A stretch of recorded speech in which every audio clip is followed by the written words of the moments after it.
Hey guys, welcome back देखो to my इधर channel. This is CS आओ Influencer दिखा रहे हैं Ravisha. इधर So today I'm going to share with you some important chapters of drafting. Drafting जो है वो दो पार्ट में डिवाइड किया गया है. Part 1 that is drafting and conveyancing and Part 2 that is pleading and appearances. तो दोनों मार्क्स का अगर डिस्ट्रीब्यूशन देखा जाए तो पार्ट ए जो है 70 मार्क्स का है और पार्ट बी 30 मार्क्स का है. और देखा जाए प्रीवियस सारे जितने भी आपके पेपर्स गए हैं उसमें ड्राफ्ट्स कम पूछे गए हैं और थ्योरी ज्यादा पूछा गया है. तो हम लोग को दोनों को इम्पोर्टेंस देना है. ऐसा नहीं है कि ड्राफ्ट्स को एकदम मार के हटा देना है कि इसको पढ़ना ही नहीं है, ऐसा नहीं करना है.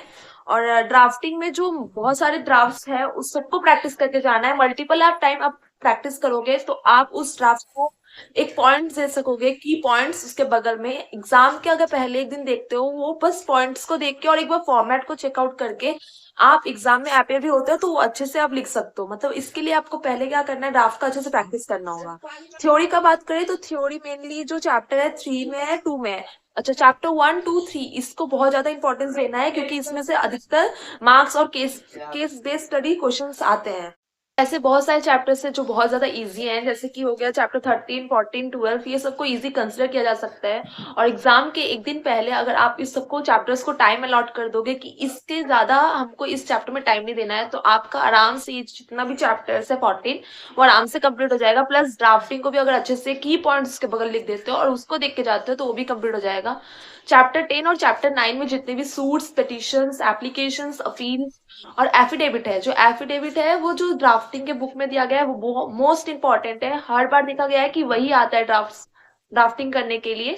तो आप बस वो एफिडेविट को, एक एफिडेविट है मेरे ख्याल से, उसको प्रैक्टिस करने से भी होगा. मोस्टली जो ड्राफ्ट्स आते हैं वो है arbitration agreement, meditation, settlement agreements हो गए, फिर हो गए आपके फ्रेंचाइजी एग्रीमेंट्स, डिस्ट्रीब्यूशन, डीलरशिप, ये सब कुछ इंपॉर्टेंट ड्राफ्ट्स हैं. और जो चैप्टर्स इंपॉर्टेंट है वो चैप्टर 9 जो कि है judicial and administrative framework. 10 pleadings में जो आता है. मैं आपको कुछ इंपॉर्टेंट ड्राफ्ट्स के नेम बताना चाहती हूँ.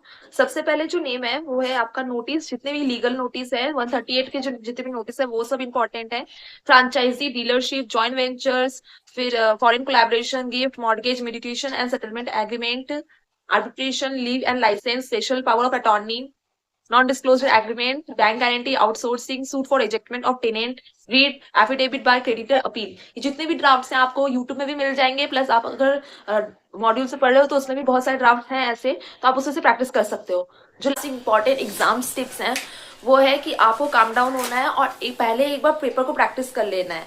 100 पेपर को अटेम्प्ट करना है ताकि आपका जो स्कोर है, अगर आप कुछ भी लिख के आते हो तो थोड़ा बहुत मार्क्स मिल जाता है और आपका एक पासिंग मार्क्स के ऊपर तक ही आएगा अगर आप 100 मार्क्स अटेम्प्ट करते हो तो. सारे ड्राफ्ट को प्रैक्टिस कर लेना. आईसीएसआई ने मॉड्यूल के पीछे भी और आईसीएसआई का एक गाइडलाइन आंसर भी आता है, उसको एक बार देख लेने से आपको आइडिया हो जाएगा कि आपको कैसे क्वेश्चन आंसर को फ्रेम करना है. और एक बार एग्जॉस्टिव नोट्स बना ले ताकि उसी में लिमिट करके अपना जितना भी पढ़ाई करना है एग्जाम के एक दिन पहले वो आप कर सके. अगर आपको ये वीडियो अच्छा लगता है तो do like, share, subscribe and comment down if you need this type of video. अगर आपको सीआरबीआई और बाकी ऐसे सब्जेक्ट का चाहिए तो मुझे कमेंट डाउन में जरूर बताइएगा. एंड आपको दिसंबर 2025 के लिए ऑल द बेस्ट.